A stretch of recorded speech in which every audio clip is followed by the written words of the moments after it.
ભલે રામ રામ.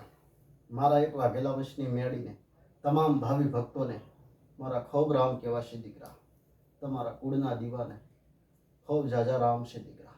સારું કહીશે તમારી ઘરની માતા અને તમારી બેટીની માતા. ભલે રામ રામ. સારું કહીશે મારો ભગવાન, સારું કરશે તમારી ઘરની માતા દીકરા. અત્યારે જે હું સમજણ આવું છું દીકરા, એ સમજણ એ છે દીકરા કે જેને ઘરે દુઃખ હોય છે એ દોડતા હોય છે, પણ એ ખબર નથી હોતી દીકરા કે આ નડે છે, આના માટે શું કરવું પડશે. પણ એના માટે સમજણ આવીશું અને સીધું તમને હું સમાધાન બતાવીશ દીકરા. સમાધાન કે 84 ખાતું તમારા વડીલો લાયેલા છે. આવું ઘણાના ઘરે પ્રશ્ન હોય છે, ઘણાના ઘરે એવો પ્રશ્ન હોય છે કે 84 ખાતું કોઈ વડીલ લાયેલા છે તો એ રખડે છે, એને બેહાડવા માટે ટ્રાય કરતા હોય છે. બેહાડવાનું શું, બેહાડવાથી સમાધાન થઈ જશે? બેહાડશો, નવા 9 દાડા બેહાડશો, પછી પાછું તમારે એનું જ દુઃખ શું કે 84 ખાતું બેહાડ્યું દુઃખ આવ્યું. એનું કારણ શું છે? એનું કારણ મુખ્ય તમારો કુળનો દીવો.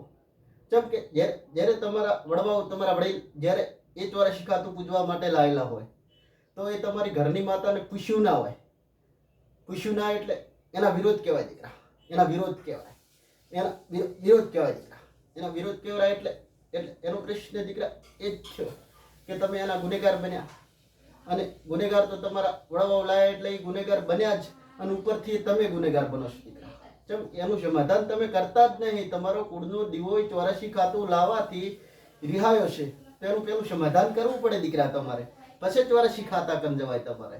એના માટે જ હું સમજણ આલું છું દીકરા તમને કે એના માટે એ 84 ખાતાને દુઃખ આલે છે, એને રોકવા માટે શું કરવું પડે. તમે બેહાડવાનું કરશો, અને કોઈ ઘણા એવું કરશે કે આ લાવે છે, આમ કરવું પડશે, વાણ વારવું પડશે.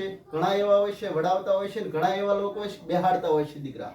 પણ હું એટલું જ તમને કહેવા માંગુ છું, એ જ માર્ગદર્શન આપવા માંગુ છું દીકરા કે તમે લાયેલા હોય ને દીકરા તમારા વડવાઓ, તો તમારે કરવાનું સીધું નિરાકરણ ને સીધું સમાધાન, અને એનો સચોટ માર્ગ છે દીકરાઓ, સચોટ માર્ગ છે. કોઈ બીજો તમારે રસ્તો લેવાનો આવતો નથી હો. પણ એક પ્રશ્ન તમને જરૂર એ કહીશ દીકરા કે એ માતા તમે લાયેલા છો એના માટે વાયણે નહીં વાળવું, તમારે કશું જ નથી કરવું, કે તમારે એને બેહાડવી નથી. બેહાડવાથી સમાધાન નહીં થઈ જાય. આ તમને ચોખ્ખું કહું છું દીકરાઓ. ઘણાના ઘરે આ પ્રશ્ન હોય છે, બેહાડવાથી આનું સમાધાન નહીં થઈ જાય દીકરા. એના માટે મુખ્ય કારણ એ જ છે કે તમારે આ લાયા છે, વડીલ લાયા છે, વડીલ લાયા છે, વડીલ જતા રહ્યા ભગવાનના ઘરે. ભગવાનના ઘરે જતા રહ્યા એટલે તમે તો એમ જ સમજશો ભગવાનના ઘરે જતા રહ્યા, શું દેવ નથી જતી? હા, સચોટ છે, દેવ નથી જતી. લાવનારા જતા રહ્યા ભગવાનના ઘરે. પણ લાયા એ વખતે જો તમારા કુળના દીવાનો જે ગુનો બન્યો હતો, એ ગુનાનું સમાધાન તો તમારા વડીલે નથી કર્યું કે તમે નથી કરતા. તમે સીધું ડાયરેક્ટ એને હકાલી દો છો, ડાયરેક્ટ એને ન્યાય આલી દીધું. તદ્દન ખોટું છે, એમ ન કરાય. એના માટે તમારા વડવાએ તો જે કર્યું, પણ તમારે નવેસરથી આ સુધારવું હોય, એનો ગુનો સુધારવો હોય, તમારા વડીલે કર્યો એ 84 ખાતું લાયા એના માટે તમારા કુળના દીવાને કહેવાય તમારે કે માં અમને ખબર નથી, અમારા વડવાઓ લાયા હતા મળે, અમને કાંઈ જ ખબર નથી, કશું જ ખબર નથી. એના માટે મળે શું કરશે અમે? તું કેમ જ કરવાનું છે? તમારા કુળના દીવા પાસે તમારે આ માગણી રખાય, આ રહી. તું કેમ કરવાનું છે? એ કેમ નથી કરવું? તું કેમ કરવું છે? તું કે અહીંયા એડ્રેસ આલ, અમારે મેળવા જ આવીશ. તું કેમ કરવું છે? તું કે બેહાડવાનું તો બેહાડવીશ છે. નકે કોઈ અમને એવો શોખ નથી. કેમ કે તે અમને હાચવ્યા છે ને, તમારો ઘરનો દીવો છે, કુળનો દીવો છે, તે હાચવ્યા છે, એવા નહીં હાચવીએ કે. આવી તમારે માગણી કરવી પડે દીકરા. આવી માગણી રાખવી પડે તમારા કુળના દીવા પાસે દીકરા કે તે હાચવ્યા છે, એને હાચવીએ કેવા. તે હાચવ્યા છે બરાબર છે, પણ તું કેમ જ કરવું છે? તું કેમ કરીશ? તું કેમ રસ્તો લઈશ? આવી જ માગણી અપેક્ષા સાથે તમારી ઘરની દેવ પાસે બેસજો એટલે તમને રસ્તો બતાડશે.